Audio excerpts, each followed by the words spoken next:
Good morning, everyone. As I ring this bell, let our hearts come together. On Monday this week, our world shifted as if there had been an earthquake. The ground shook under our feet, or as if a volcano had erupted. Let us hold that time that we have been feeling during this week with a song, with the beautiful voices of Sweet Honey in the Rock. Let us gather our minds and spirits in peace.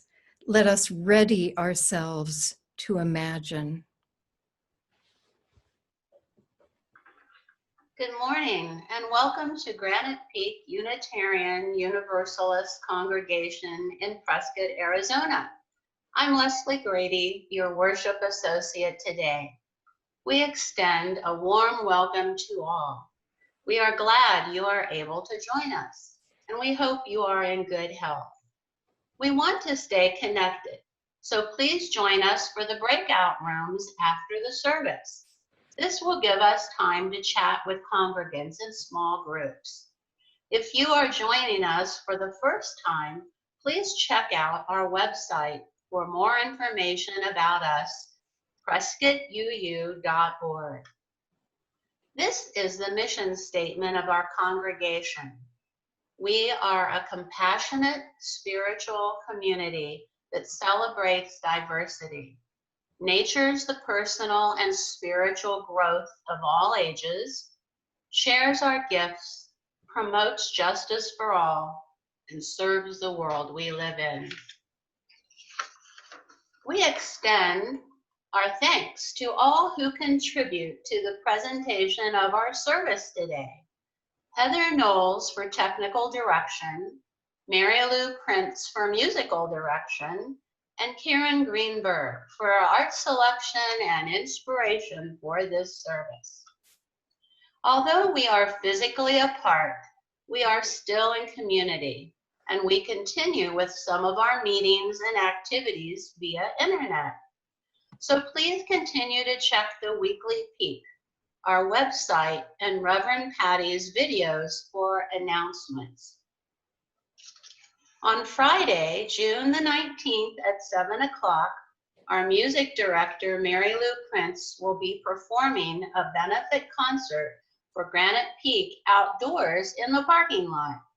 The music is for piano and cello and will be performed by Mary Lou Prince on the piano and Terry Sims, cellist. Designated donation is $25 or simply pay what you can. Since we will be distancing ourselves outside, the number of chairs will be limited, so please RSVP to Heather in the office as soon as possible. And join our regular weekly Zoom meetings. Together Tuesday, Wednesday forum, Wednesday afternoon storytelling, and Friday lunch with the minister. Find connection info and other announcements in our order of service. Children's Faith Development will be today at 11:30 via Zoom. Contact Bev Bostrom.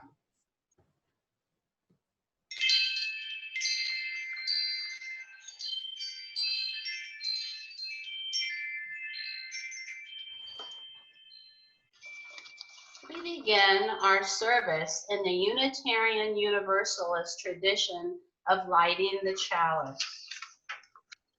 Today's reading is Let There Be Light by Andrew Pecula. Let there be light, the light of joy, the light of happiness, and the light of contentment. May it illuminate our paths and fill our lives with peace. And let there be dark, for it is in dark places that we are brought forward, tried and tested, and impelled towards growth. It is in these places that we realize compassion and learn to love. And there was day, and there was night, and there was joy, and there was sorrow, and it was good. We light this chalice, a symbol of our heritage, in gratitude for this beloved community.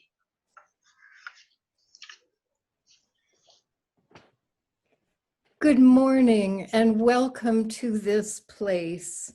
We give thanks together for the sun that rose this morning in such beauty.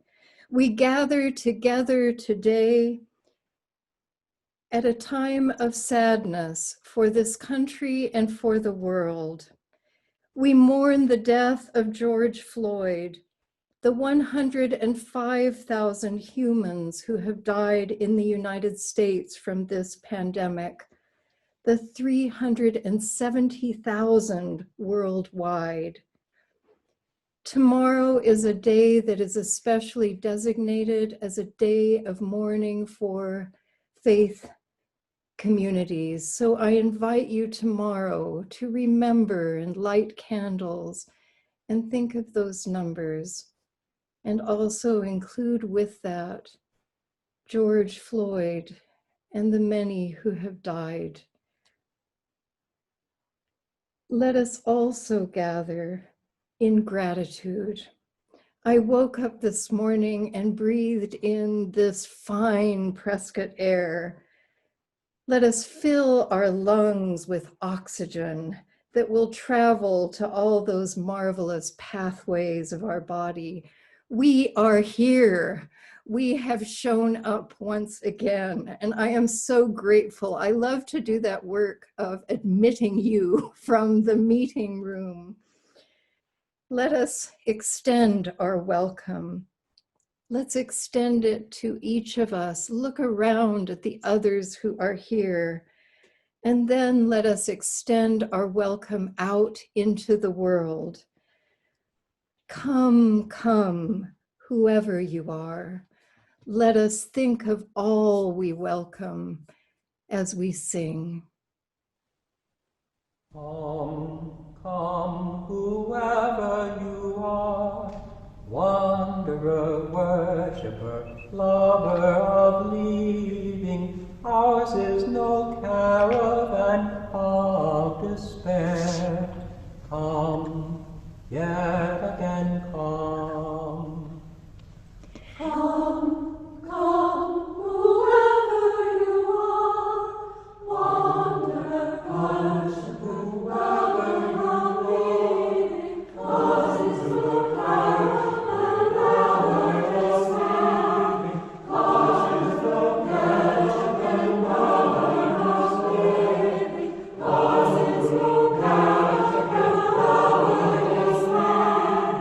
Ours is no caravan of living, ours is no caravan of despair.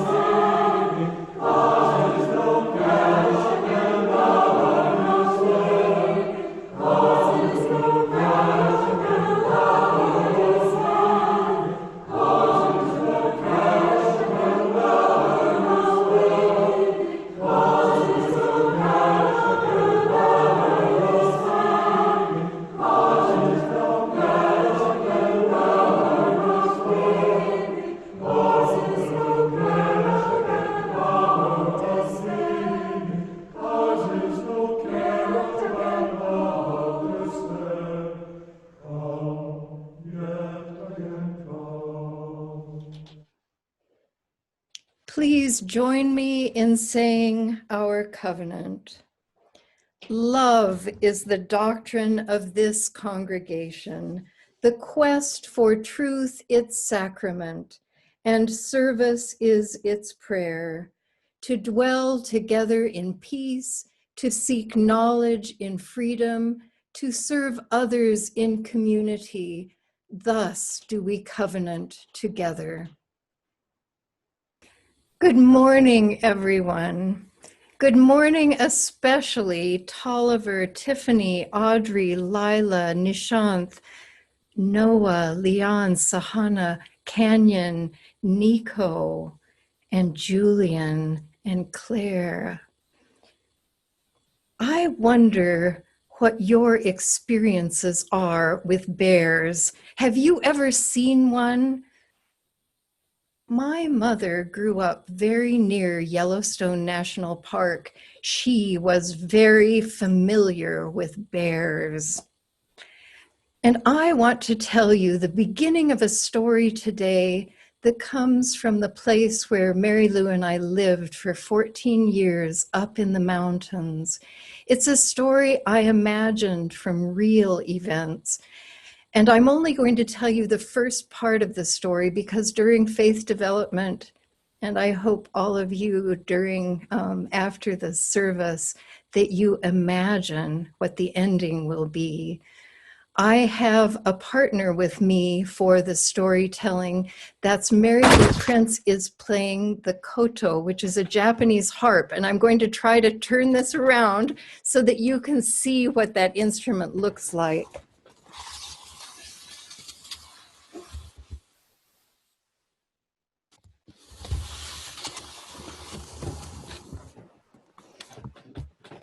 Together, we traveled all over Japan telling that story. It is a story that came from a summer when there was so much rain. It rained every single day, and the sun almost never came out. The farmers were very unhappy. In Arizona, we love rain, but in some other places, too much rain and too little sun can be a very big problem. And for the bears, it meant that the chestnuts that were so plentiful on the mountainsides were not. And that is just the situation that happened long, long ago when there were many, many bears living in the mountains. Those bears loved the night sky. They lived so high up in the mountains that they could almost touch the stars. And one summer, long, long ago, up in the mountains, too much rain fell, and as the air began to cool, the bears knew that they would need to eat a lot of food, a lot of berries and chestnuts in order to stay alive during their long winter sleep. They sent out scouts here and there to find chestnuts, berries, and ripe persimmons, and anything they could find that might be good food. The scouts hunted and hunted, but they came back with only a handful of food, not enough to support their winter sleep. What could they do? They called a meeting together and asked the most elderly bear for advice. That bear cleared his throat and said, "My mother told me, oh, must be many years back. She said, son, if you can't find anything to eat, go down the mountain in the direction of the lowest and brightest star on the horizon. There's food there." And then she said something I don't understand. She said, you'll find a warm place in the hay. And then something about a family of foxes. I can't remember much else. She had never been there, but I think that her grandmother had, and she said that that was why our group of bears never killed a fox, no matter how delicious or tasty it appeared. Well, that made everyone think. At first, most of the bears thought it was simply an old bear's nonsense. But then the part about the foxes struck a common chord. For as hungry as they all were, they wouldn't dream of salt grilling a fox or using the fur for a winter muff. So when the evening came and the lowest and brightest star shone in the sky, they wrapped themselves in their brilliantly embroidered capes of boiled lamb's wool and descended the mountain.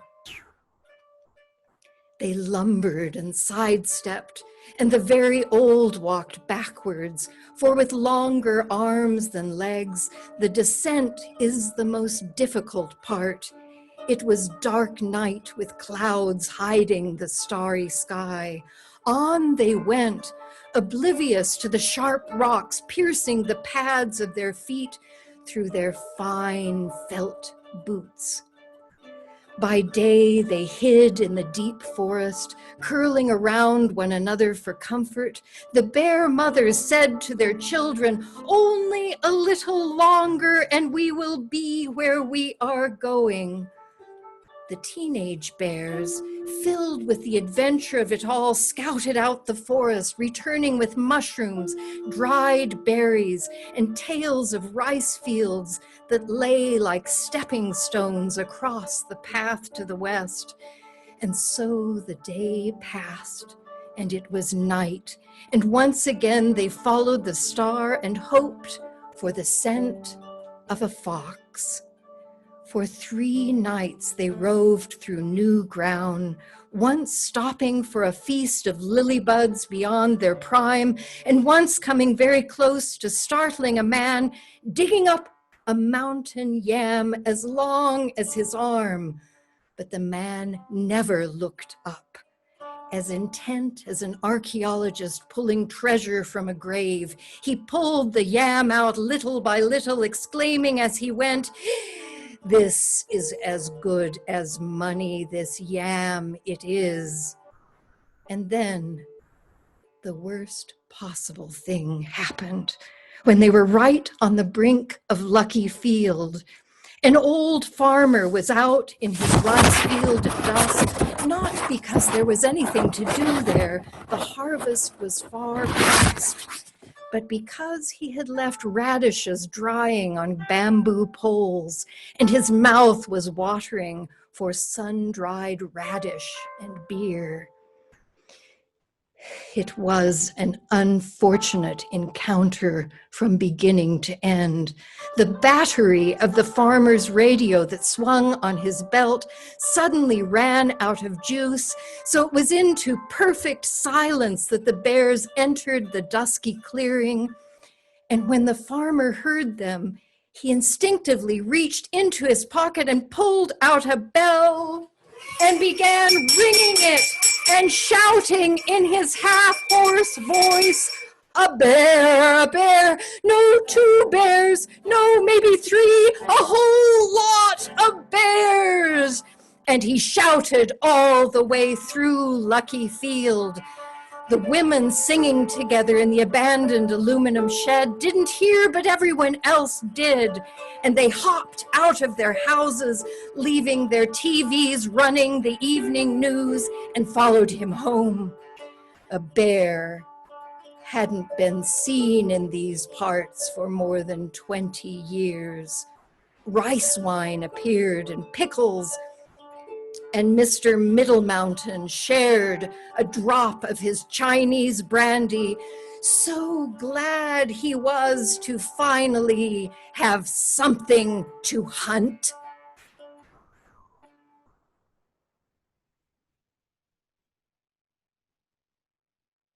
I wonder what will happen next. What will happen to those bears?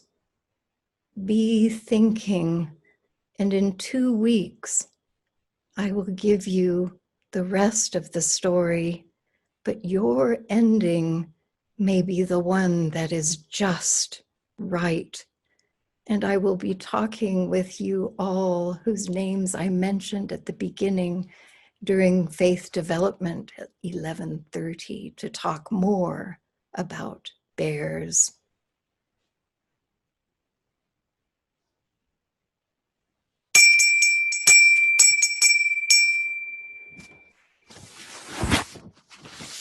I invite you now into a different time, away from bears and back into this world in which we live. This world, this day, this time that has been declared a time of mourning a time of mourning for those who have died of COVID-19, and also a time of mourning of the death of George Floyd, who represents so many African Americans who have been killed at the hands of law enforcement and in other ways. Let us hold them. Let us hold them as we hold what we bring at this time. As I ring this bell again, let us enter that place. Let us find that place beyond the busyness of this world, beyond our concerns, in that still place. Let us find that place together, that place that poets and mystics have called the still point of the turning world.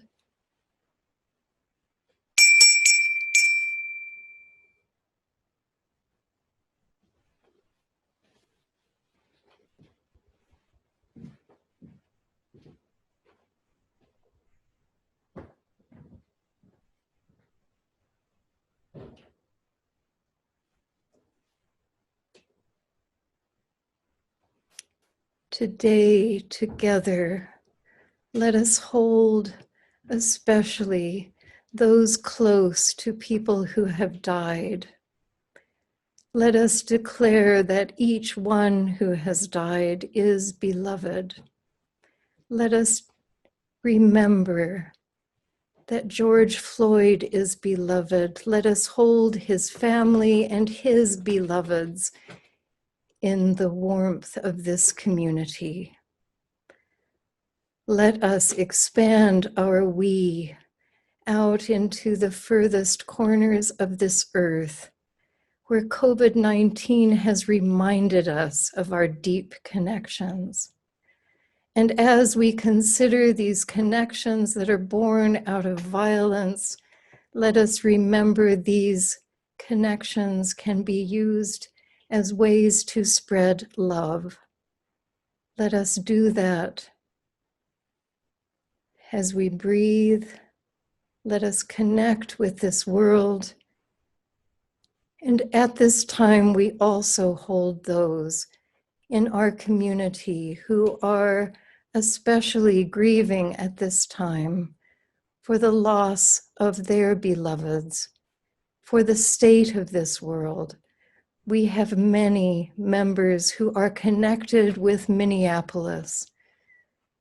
When they see those burned buildings, they see places owned by people they knew. They see places they visited. They feel the violence that is erupting, and their voices are joining those who are asking for justice. We give thanks for the beginnings of justice that are happening. And in this smaller world of who we are, we also hold Frank Beeson, who has broken his nose and knows that there will be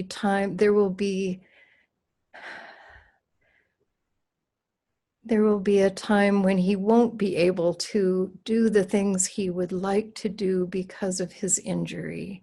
And we ask, let us hold him and Nancy and the many in our community who, I believe this time of sheltering has brought up the recent deaths of partners. Let us hold them in this community. Let us hold all those who are struggling for justice. Let us ask for wisdom.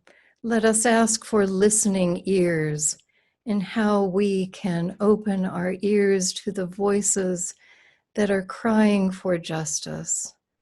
Let us listen together. Amen. And may it be so.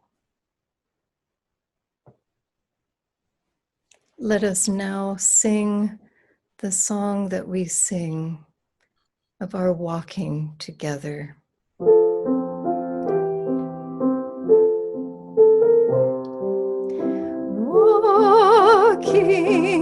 Walking with you, walking with you is my prayer.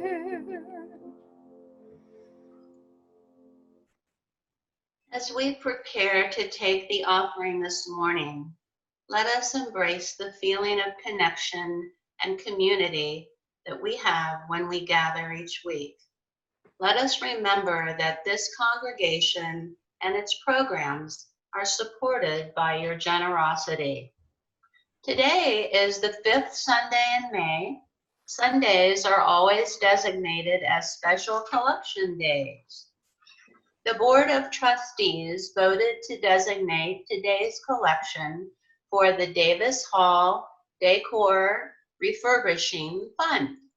We are looking forward to updating the paint in Davis Hall, possibly including the restroom walls. If you wish to contribute through the PayPal link in the chat or to send a check for this special collection, please note Davis Hall Decor in the comment space on PayPal or on the memo line of your check.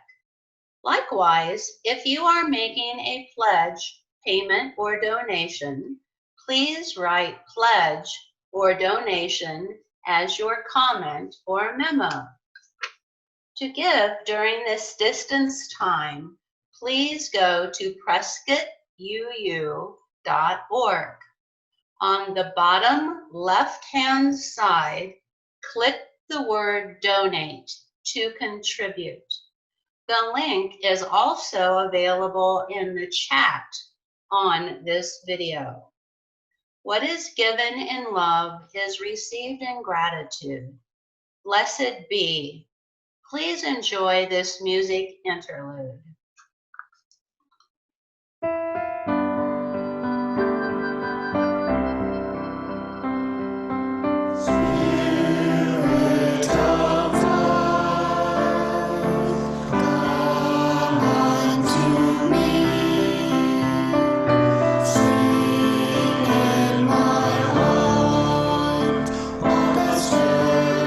Of compassion,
These are the words of Karen Greenberg about the art you will see. She selected the art, and these are her words. I live dazzled by art, just when I think the human race is lost, when I find it expendable, undependable, unendurable. I gaze at an embroidered phoenix, a painted tiger, a modeled figure of grief. I wonder what mirror image of my spirit made that clay into laughter, or the stillness into wind blushing green.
As we have entered this pandemic time together, I have been drawn to trees and stars and owls.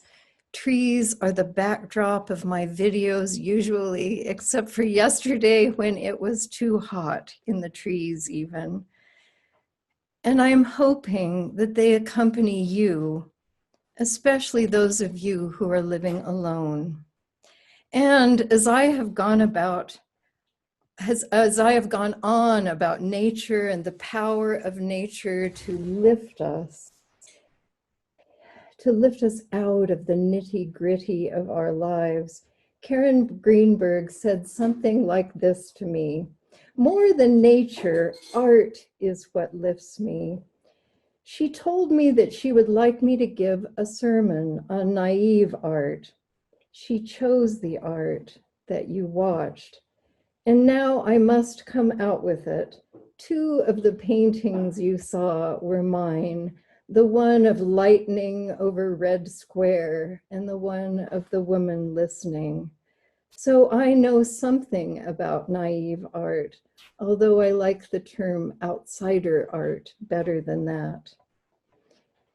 How does one become a naive artist? in photographs of me as a child from the time I could walk.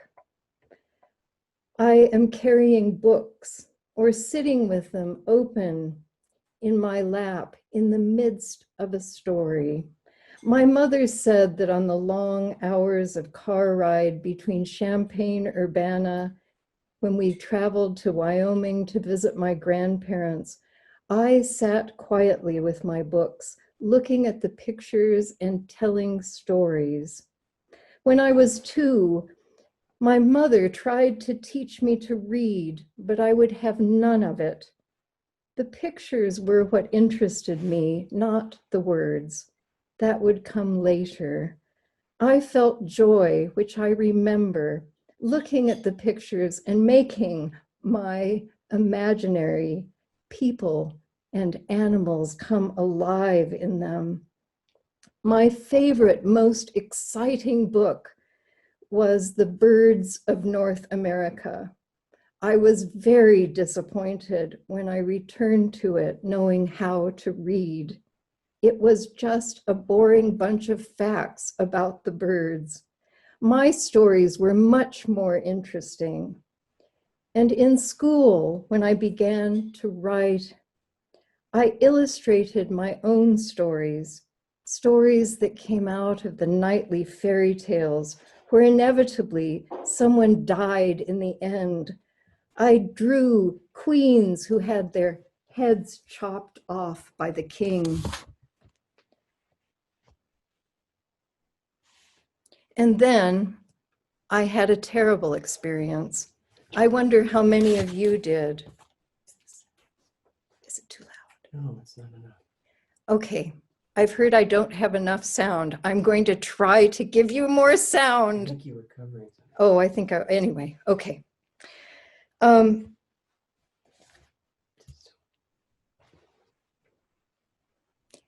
So I had one of those experiences in school that some of you may have had. It was an experience around the painting of a whale, and I was physically punished in front of the whole class.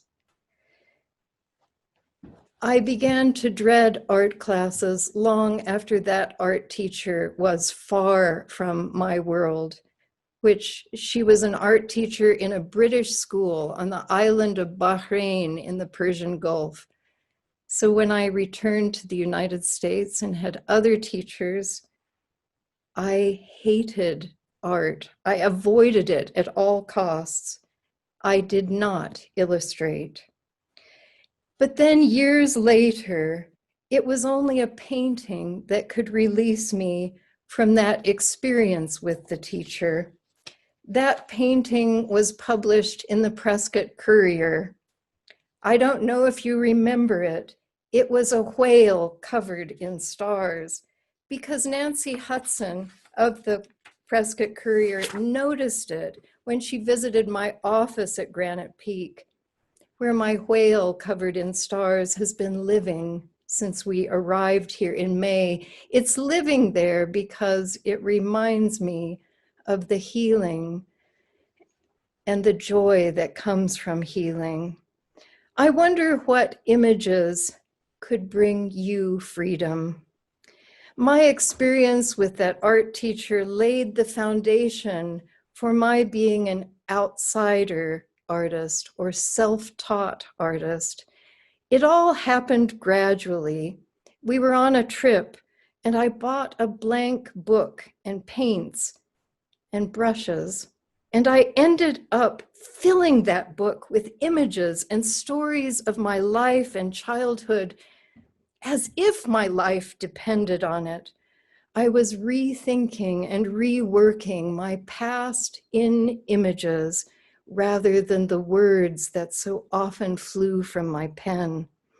And then at some point, and it's a complex story, Mary Lou and I bought a 3-story house with many blank walls. And I couldn't bear them being blank, so I went to garage sales and bought frames and paper and brushes and paints, and I painted like I was in a fever again, covering the walls in paintings. I painted the images from my brain instead of trying to articulate them in words. And then sometimes I painted from the words that I had written. When Mary Lou and I wondered about the future, we painted the images in our minds. We painted pictures of what we hoped for the future. And sometimes looking back, we would find a painting of a house that looked very much like the house that we ended up building 10 years later. My paintings that cover the walls of our home, some in tiles, others in large frames, bring me joy. They are an accomplishment. They are an image drawn out and made visible. They are a painful experience that has been transformed into a joyful one. First, I believe that artwork, and for me, naive artwork, brings joy. It brings joy in a time when we need to have a strong connection with joy to support our lives. I believe that is especially true for this time, but it is always true. I think too, because I am a pastor as well as a painter, that I am drawn to find meaning. And I believe that pulling images out of our minds, drawing them, painting them, can guide us in new directions. They can open our minds to a new world, not possible by just discussing it. Imagination, which is the birthing ground for my paintings, is also a powerful tool for us in this pandemic.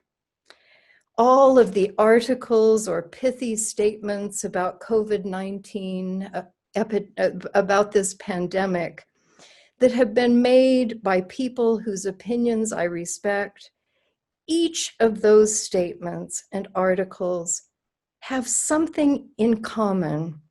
All of them say that we don't want to return to the way things were. We must build a new land. And in order to do that, we have to be able to imagine something different. Not just words in which we can become lost. We need to have images, visions of what that world could look like. We also have to get over the been there, done that, didn't work. That often stops us. We have to visualize an image so powerful and real in our minds that it can take us through the times when it seems like change will never happen. Because if we cannot imagine a new world, it cannot happen. I wonder what you imagine. What have you almost given up on that needs an infusion of imagination? Do you imagine yourself playing the guitar? Do you imagine yourself speaking justice? Can we imagine for Prescott and everybody's hometown that is everybody's? Instead of talking about the divide here, what if we imagined what it would be not to have a divide? What would that look like? What is the first step that we can take towards imagining that and making it a reality? I believe that at this time, we can choose not to keep the images that the press would like to imprint on our minds. We can choose. The images that we often see from the last week is a burning something, a store, a car, and somebody standing triumphantly in front of it. Let us remember that is only part of the story.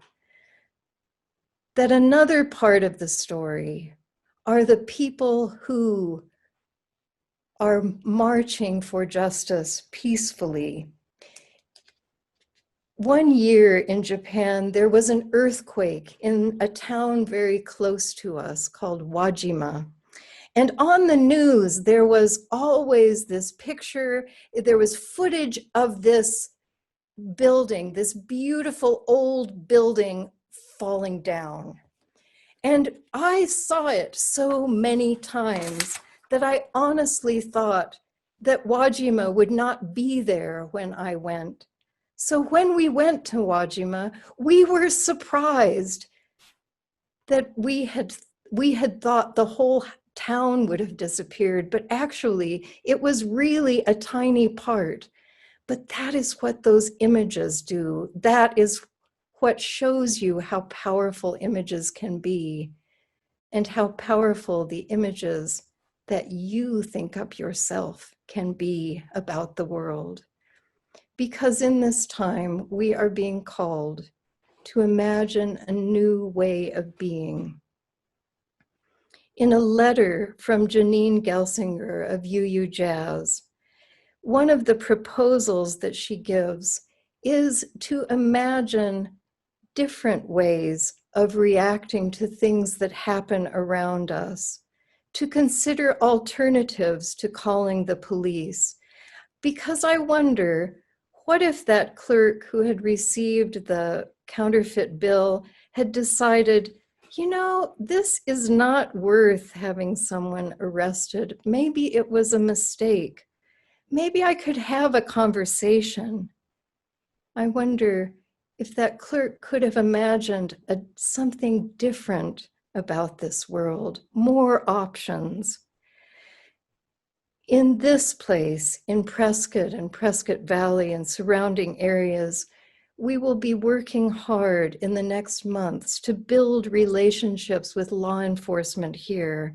We're going to be asking for oversight and training around racism and all the other isms that have fear as so much a part of them, that make the world less safe. So I ask you, don't let the pictures of burning close your ears to listening to the voices that are calling for change. I believe our media, both sides of our media, so all sides, I believe they conspire to divide us. Wait before you reach conclusions. Listen. I believe that we can make a new world, and I know we have to imagine it first. Let us sit here together for a moment. Let us let our breath, that life-giving oxygen, flow into our brains and flush out the fear and go throughout our bodies. Another good way to flush out fear is to dance, which I did from 8 in the morning to 9 this morning, because I need to be able to imagine the world at the end of this pandemic. In April, I had filled up the book that I was carrying around, writing ideas and things I needed to remember, things you said in meetings, on the telephone. So I found a new book at an art store, one I love in Prescott, and I ordered it, had him leave it outside. And when I looked at the blank cover, I wanted to make something that would inspire me in the next months. And in my mind, I saw a mountain, a holy mountain with a crown on top of it, with a path going up to the top, to the crown on its summit. This image helped me see the possibilities of this time as a pilgrimage, that the limitations of this time, the ways that we cannot see, we must just keep putting one foot in front of the other. We will not see at first, but after our arduous journey, we will be able to see the far view. And on the way, let us imagine. Michelle Alexander, the author of the new Jim Crow, which was a UU Common Read book, puts it this way: nothing short of a radical shift in public consciousness holds any hope for us to end once and for all our nation's history and habit of creating caste-like systems in America. One aspect of these systems that has opened up during this pandemic is about the many kinds of essential jobs that we need to value, truly value. We need to value everything, everyone who works connected with food, how it comes to our tables, how it is grown, the people who work in meat packing plants. They deserve our respect, visibility in our world, and our action to make sure that they have fair wages and benefits such as sick leave. I wonder if you have ever been treated with lack of respect. There are so many ways to dismiss people.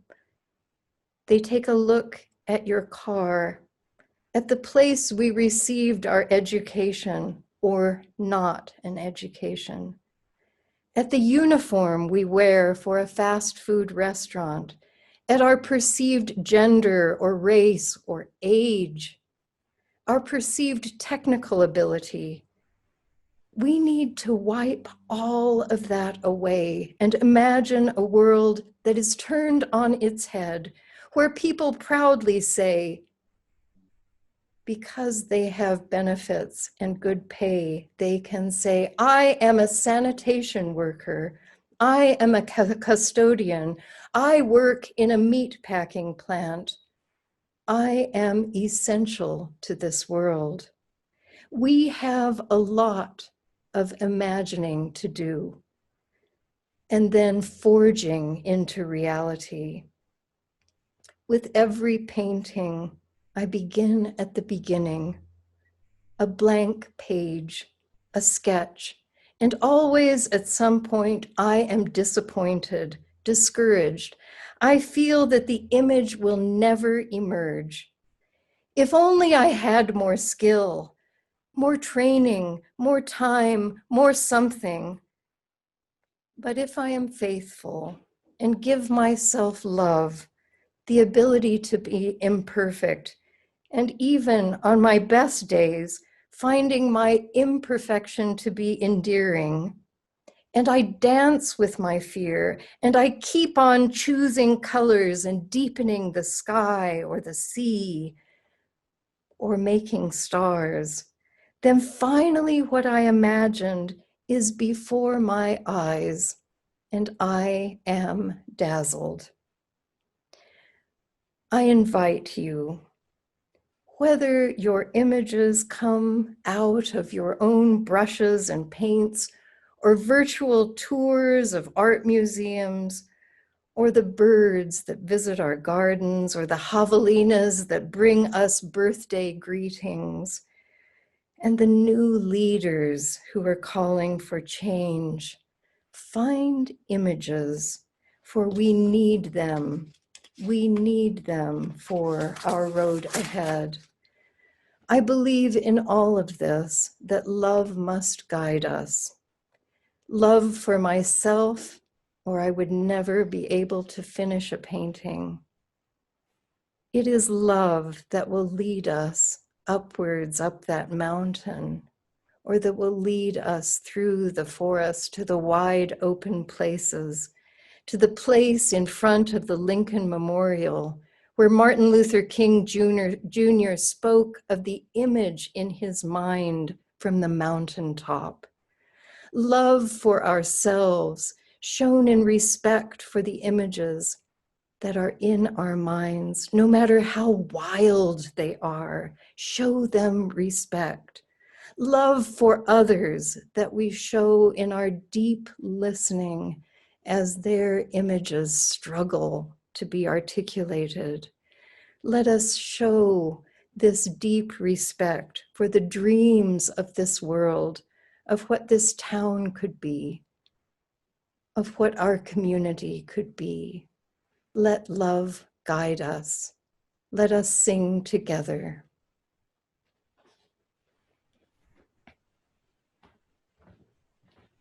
Love will guide us, peace has tried us, hope inside us will lead the way on the road from greed to giving.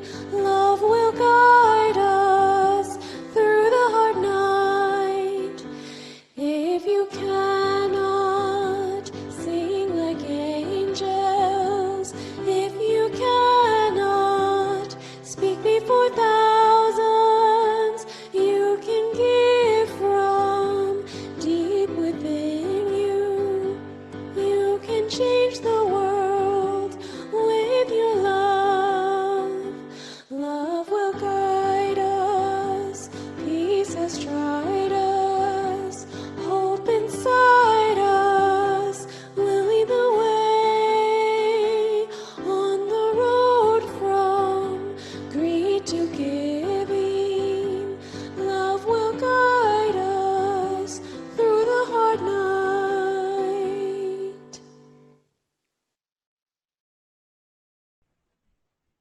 For closing words, I am going to give you images again. Images that came out of words that I wrote after a long period of grief after the death of my parents.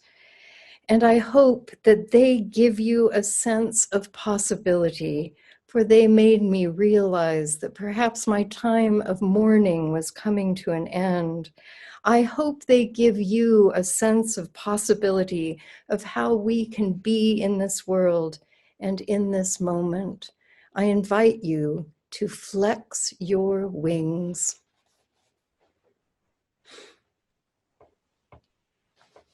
The light will show the way, you say. Maybe not today, but eventually the road will light up, or at least that first step will be clear. It may mean using your wings after a very long time. The bones of wings are fragile. Yours are now at rest, flat against your back. Flex them each day when no one is watching. You don't want to alarm the world yet. First, only when you are alone, spread them the full span like that of a condor.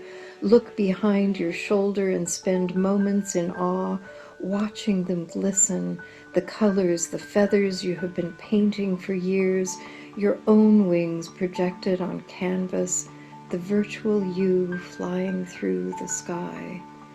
In that way, you have learned, like students at simulators, beyond the danger of curbs and parallel parking, speed limits and Y-turns, you have learned flying.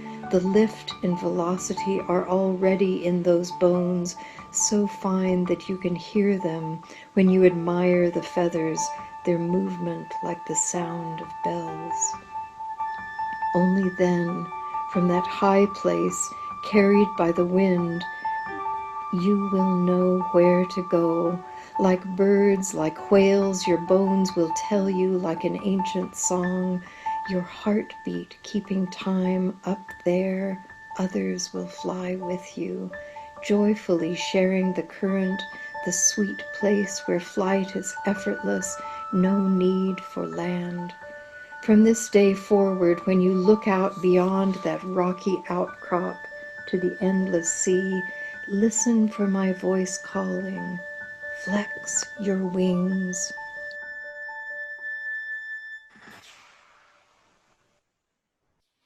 During these times, may we use our imaginations to understand the experiences of others and to envision a shared future for all of us. I also need to tell you that Faith Development is at 11:45, where we will be talking about bears. Let us now extinguish our chalice. We extinguish this flame, but not the light of truth, the warmth of community, the fire of commitment. These we carry in our hearts until we are together again. And now in the breakout rooms that you will be going to, if that is your choice, I hope that you share what you imagine. Love to all of you. Bye.